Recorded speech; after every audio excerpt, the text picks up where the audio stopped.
Hola, soy Mauricio José Schwartz y esto es El Rey va desnudo.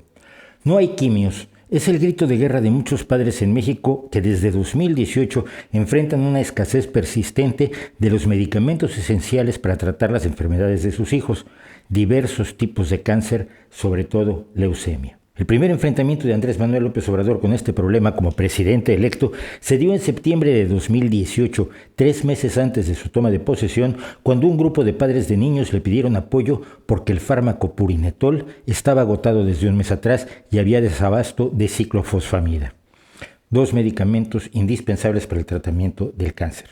En ese año se calcula que había alrededor de 2.150 muertes por cáncer infantil cada año.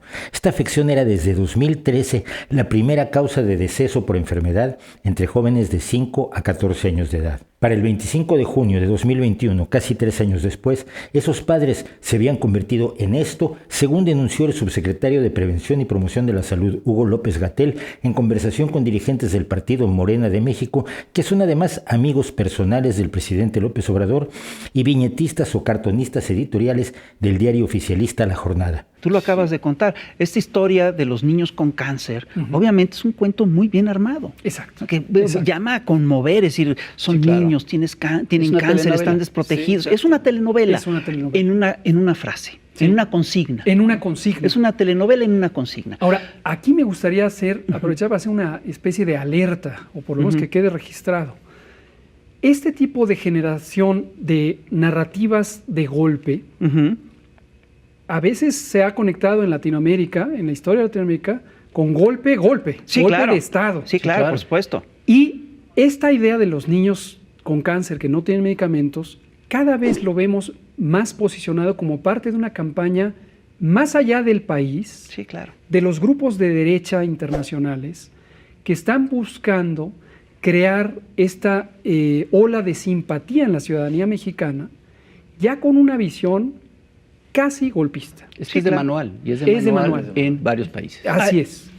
¿Es posible que haya grupos opositores al gobierno de López Obrador que utilicen esta deficiencia grave de su gobierno para golpearlo? Sin duda alguna.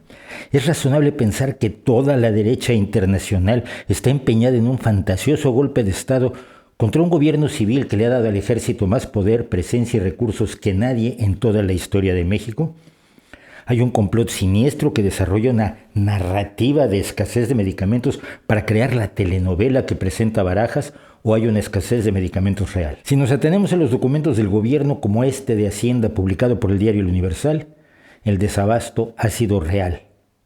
Pero como quien publicó el documento es un periodista señalado continuamente por López Obrador como su enemigo personal, la versión oficial rechaza documento y afirmación sin más trámites.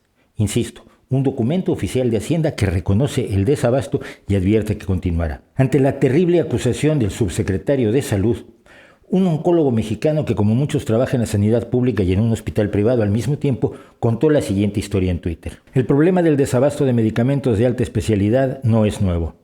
Comenzó todo desde que López Obrador aseguró que distribuir medicamentos era igual que hacerlo con papas fritas o refrescos.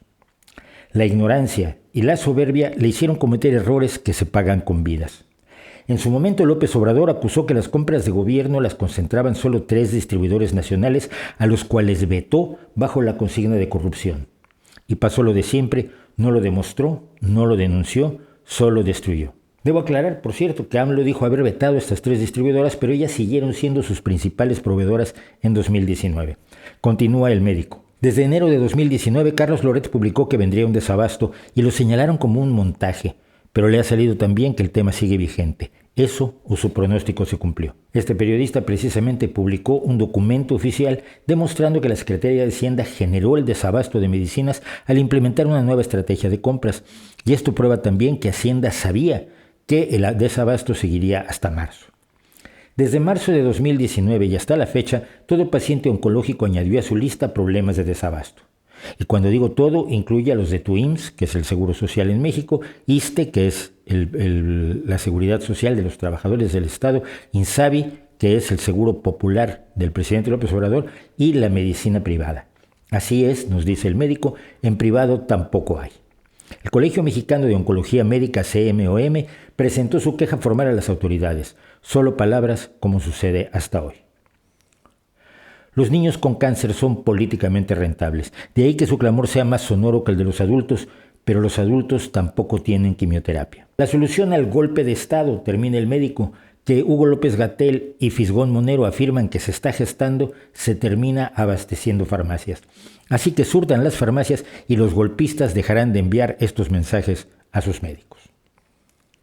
Antes de resumir las comunicaciones privadas que me hizo llegar este médico, comparto algunas consideraciones adicionales de Javier Tello, analista y asesor de políticas de salud y consultor de atención a la salud, que denunciaba lo siguiente en mayo de 2019. El problema del abasto se debe a decisiones de alguien inexperto y necio que desconocía el complejo problema de abasto del sector salud. Como muestra, 2 ejemplos. Antes de comenzar la administración, el equipo de transición pidió que se detuviera la licitación y compra de medicamentos totalmente. En su momento se les hizo notar que esto no era posible y que un desabasto le estallaría en la cara al nuevo presidente. Desde el día 1 del gobierno se buscaba tomar el control deteniendo la máquina completamente. La máquina se detuvo. Vinieron recortes y congelación de fondos. 2. Al día de hoy no se han publicado las bases para la licitación de la compra consolidada del segundo semestre. Repito, hablamos de 2019. Y dice Tello, ya hay 68 días de retraso. Con estas fechas no será posible contar con medicamentos a tiempo. Legalmente no hay forma. Para garantizar el abasto de todo, incluyendo por cierto medicamentos para el HIV, deberían hacer compras de emergencia saliendo de procedimiento. El grave problema de las adquisiciones, concluye Tello, no es la corrupción o los robos. Eso existe, sí, y debe corregirse, pero no causa el impacto que se pretende hacer creer. El problema de un sistema así es que se crea un monopsomio, es decir, un cliente único, enorme, con requerimientos muy complejos. Algunos de estos requerimientos implican la entrega en zonas muy complicadas, en tiempos exactos y con sistemas de cuidado de transporte y manejo de temperaturas, red fría. Y los medicamentos más caros, miles de dólares al mes, son los más especializados. Para lograr cumplir con estos requerimientos se requieren proveedores especializados, muy especializados, con la capacidad logística y económica para adquirir estos medicamentos y llevarlos a las unidades de salud y en ocasiones hasta los propios pacientes. Es entendible que existan solo 3 o 4 proveedores con esta capacidad. El presidente de México vetó a 3 de ellos de un plumazo, solo porque le parecía que acaparaban mucho del mercado sin entender que eran los únicos con esta capacidad. El abasto, decía Tello, no se resolverá pronto. La licitación está retrasada, las negociaciones serán duras, si no violentas, y por la obcecación de la oficial mayor de Hacienda, Raquel Buenrostro, algunas claves, es decir, algunos medicamentos, podrían quedar desiertas. No hay manera que distribuidores o empresas pequeñas entreguen con la calidad, cuidado y a tiempo. Esto no se resolverá pronto. La valoración, insisto, era de mayo de 2019. Hace unos días el oncólogo que hizo el hilo de Twitter que abrió este video me escribía lo siguiente por privado pidiéndome que no revelara su identidad, conociendo el talante vengativo que ha caracterizado al gobierno de López Obrador y que ya he reseñado aquí en cuanto a sus persecuciones a científicos y periodistas no adictos al régimen. Dice este médico: me es muy difícil aceptar, pero estábamos mejor cuando estábamos mal. Los hospitales públicos siempre han lidiado con desabastos. Sin embargo, eran habitualmente predecibles y su razón principal era una cuestión presupuestal, incluida la corrupción. Cada año, todos sabíamos que noviembre, pero especialmente diciembre, eran meses difíciles porque no había nada. Y por no haber nada, se habla principalmente de materiales de curación, papelería y cosas menos controladas que seguro se robaban. Una mala costumbre, pero se adaptaba a diciembre, que es cuando baja en forma considerable la atención hospitalaria. Fuera de eso, la escasez de un medicamento era cosa de semanas. Ibas un día y que no les había llegado, una semana después o 10 días después llegaba el medicamento. En 2019 no vivimos mayor problema, quizá casi igual que cuando estaba Peña Nieto. Esto es debido a que aún el 2019 fue planeado por la administración que dejaba el poder en 2018. El 2020 comenzó normal, solo con la incertidumbre de aquellos pacientes que se trataban bajo el régimen de gastos catastróficos de Seguro Popular. Ya que el 1 de enero entró en vigor el INSABI, la cosa comenzó a ponerse difícil por marzo quizá. Comenzó habiendo un desabasto parecido a los que teníamos con gobiernos previos, es decir, que estábamos viviendo el desabasto de noviembre o diciembre en marzo. Semana tras semana, la lista de medicamentos en general, incluyendo los oncológicos que presentaban desabasto, aumentaba. Uno pensaba que quizás en 1 o 2 semanas llegaría el medicamento, como era habitual. Sin embargo, no pasó nada. Esto se fue acumulando. Para mayo era espantoso. Pacientes que morían por nunca haber recibido sus medicamentos. A esto se añadió otro fenómeno nunca antes visto. En privado tampoco había medicamentos. Un servidor, dice el médico, además de trabajar para el sistema de salud público, está en un centro oncológico privado.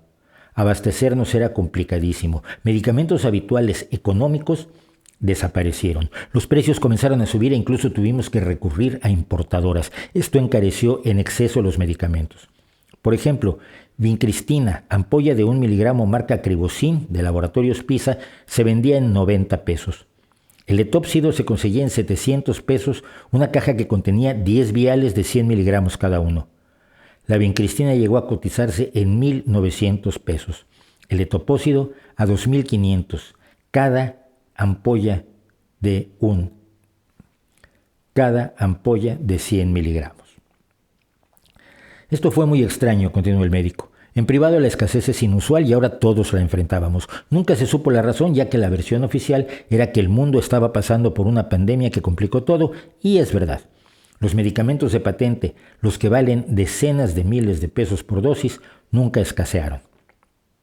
Se entregó oficio al secretario de Salud para que nos recibiera con el fin de brindarnos una explicación y al menos tener una base sobre la cual partir en nuestras planeaciones. No se tuvo respuesta. En junio, creo que a mediados, las farmacias nuevamente quedaron bien abastecidas. Los visitadores médicos de las farmacéuticas nos contaban que los contratos entraban en vigor en junio y fue justo cuando el desabasto amainó. Dicen que al titular de Hacienda de apellido Buenrostro giró un oficio a los hospitales con lineamientos para que cada hospital adquiriera los medicamentos por su cuenta hasta junio. Los directivos decían que era imposible con el presupuesto asignado. Hacienda decía que con un procedimiento sencillo los hospitales podrían ampliar sus partidas presupuestales con este fin. Quizá fue una mala implementación y comunicación clásico en este gobierno, pero la realidad es que no se llegó a nada. Desde junio y hasta noviembre todo cursó con cierta normalidad. En noviembre algunos medicamentos de patente como Pertuzumab comenzaron a no surtirse. Fueron quizás 5 o 6 claves. Pero había. En marzo comenzó nuevamente el viacrucis, la misma historia de 2020. El asunto es que estamos en julio y siguen las cosas mal. No son solo los niños, también los adultos, y posiblemente no sea un tema exclusivo de oncológicos. Otras especialidades han reportado lo mismo, aunque en mucha menor proporción. Ayer, en mi consulta, vi a 13 pacientes del ISSSTE. Aclaro, para quienes no son mexicanos, es el Servicio de Salud para los Trabajadores del Estado. De los 13, 7 iban a un nuevo ciclo de tratamiento. Solo uno de esos 7 logró llevar su manejo completo, y eso porque estaba en monoterapia con capecitabina. Es decir, 14% de los tratamientos. Los demás no tenían un medicamento del esquema de combinación, por lo que daba igual que tuvieran los otros. Para 2 de esos 7 no hubo ningún medicamento. En privado nuevamente comienzan a escasear los productos clásicos de bajo costo y sin patente. No estamos al nivel de hace un año, pero hay desabasto privado. En sanidad pública estamos igual que el año pasado. El año pasado la punta del iceberg fue el metotrexato, aunque ya se extendió a otros productos. Se modificó la ley para que productos genéricos de otros países pudieran entrar al país sin los requisitos habituales, solo con que estuvieran validados por una autoridad, no recuerdo si del país de origen o de dónde. Aparentemente suena razonable en plena crisis, pero llegaron medicamentos en coreano o en árabe, por lo que no se podían leer las instrucciones o las concentraciones en las que venía el producto. Quizá esto último no sea lo más frecuente, pero sí que evidenció las deficiencias de ese cambio legal y sin duda exponía a los pacientes al riesgo de errores en la administración del tratamiento. Concluye este médico, pues hasta ahí es lo que te puedo decir, muy difícil. Todo está documentado en los expedientes, ya que como médico debes consignar las razones por las que no se administró el tratamiento. Además, el expediente es documento legal, así que es demostrable. Agradeciéndole a este médico su confianza al hacernos llegar estas reflexiones, hay que decir que el tema de los medicamentos se ha convertido en una guerra que ha llegado a la bajeza espectacular de López-Gatell en su entrevista con los ideólogos del régimen y amigos del presidente, pero lo que debe preocuparnos quizás es otra cosa. Más allá de las causas, de los atropellos de una administración que llegó como elefante en cristalería, exigiendo que antes de que tomara posesión se detuvieran todos los procesos de la administración pública para reinaugurar el país al momento de llegar al poder. Más allá de las improvisaciones están las mentiras y la responsabilidad política. A lo largo de 2 años y medio, el presidente y su gente han señalado a numerosos culpables: las empresas distribuidoras, trabajadores del sector salud, políticos y empresarios sin nombre, ladrones misteriosos. Se ha dicho que el desabasto no existe, pero sí existe. Pero bueno, sí existió, pero ya no existe, aunque a la fecha de hoy continúa. Se ha dicho que los padres merecen comprensión, o que están engañados, o que merecen respeto, o que son parte de una conspiración mundial contra el presidente. Se han dado numerosas versiones, tantas que si alguna de ellas fuera verdad, todas las demás, la catarata incesante de verborrea presidencial, son mentira. Mire usted, todo sistema de salud es un desafío enorme. Un sistema público y nacional consume además una enorme cantidad de recursos públicos y representa un complejo entramado de exigencias y necesidades administrativas donde cada elemento es crítico para el bienestar de la ciudadanía. Por supuesto, dada esa cantidad de recursos y esa complejidad, exige sólidos controles para evitar la fuga de recursos y la corrupción, pero al mismo tiempo debe funcionar. En México hay un sistema de salud para los privilegiados servidores del Estado, otro que es la seguridad social y finalmente una atención médica a quienes no tienen seguro, lo que antes era el Seguro Popular y se desmanteló para crear un Instituto para el Bienestar que ha estado plagado de ineficiencias y falta de recursos. 3 sistemas y los 3 han tenido el problema del desabasto. La política de López Obrador ha sido primero destruir aquello donde sospecha, cree, supone, le han dicho que hay corrupción. Fuera del Aeropuerto Internacional de la Ciudad de México, sean los fideicomisos de ciencia o de protección contra desastres, sean las becas a estudiantes en el extranjero, el gobierno se ha centrado en cerrar, cancelar y clausurar sin haber puesto en vigor mecanismos que sustituyeran a los clausurados y sin siquiera demostrar que los problemas fueran tan graves que ameritaran el cierre urgente y sin plan B. Esto equivale a tirar la casa donde uno vive porque tiene goteras y quedarse a vivir en la calle mientras ve si puede algún día construirse otra. López Obrador y su gobierno no han dado una sola prueba de la corrupción de la que acusan a todos los que no sean de su gobierno o de su partido, científicos, periodistas, intelectuales, toda la clase media mexicana, editores, escritores, médicos, empresarios. La visión que acaba ofreciendo el gobierno es la de un país corrompido hasta la médula, de una derecha brutal donde solo él es honesto y puro, más guía moral y salvador que presidente.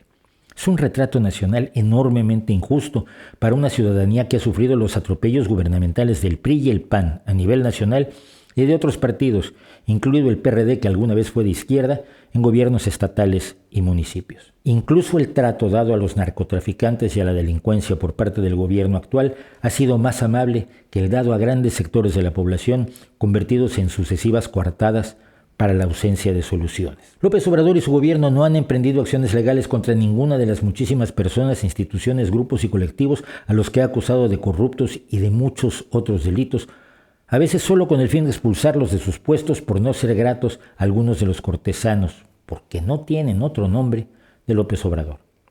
Todo se va en acusaciones furiosas, candentes y vacías que invitan al aplauso de los adeptos y dejan sin explicaciones a los demás.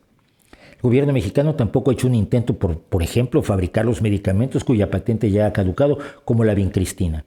Sus intentos por adquirir tales medicamentos han sido tibios y también disfrazados como una epopeya homérica, donde el gobierno viaja de Francia a Argentina buscando ciertos productos, cuando lo increíble es que otros países no tienen que hacer tales contorsiones para mantener un abasto adecuado de medicamentos esenciales, y esto ni siquiera era necesario en México bajo los aborrecibles regímenes del PRI y el PAN.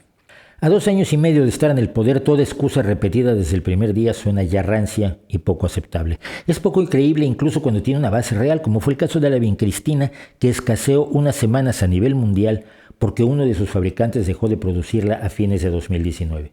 Pero en ningún país, salvo México, desapareció durante meses de los estantes de las farmacias. Y el caso de este fármaco no es extrapolable a todos los demás medicamentos utilizados para distintos tratamientos, como ha intentado hacerlo el presidente, fingiendo una escasez generalizada. Como señala uno de los médicos con los que hablé, la escasez se encuentra en todos los medicamentos para todas las afecciones, pero el caso del cáncer infantil es especialmente lacerante. Hace 50 años, un diagnóstico de leucemia era una condena a muerte para un niño. Con la aparición de nuevos medicamentos desde más o menos la década de 1970, la leucemia se volvió un cáncer no solo tratable, sino curable. El que en un país sigan muriendo niños de leucemia no es un problema de salud, es un problema de responsabilidad política.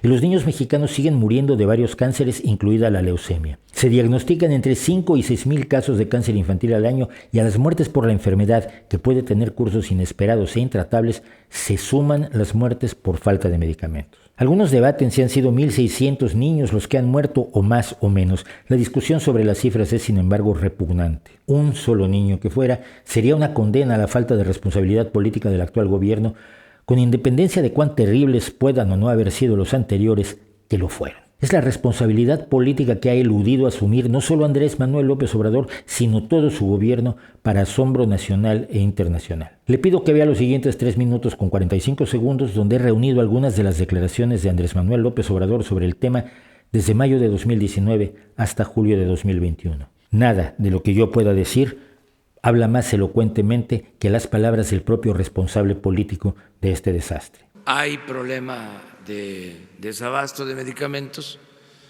pero les diría que estaba peor antes.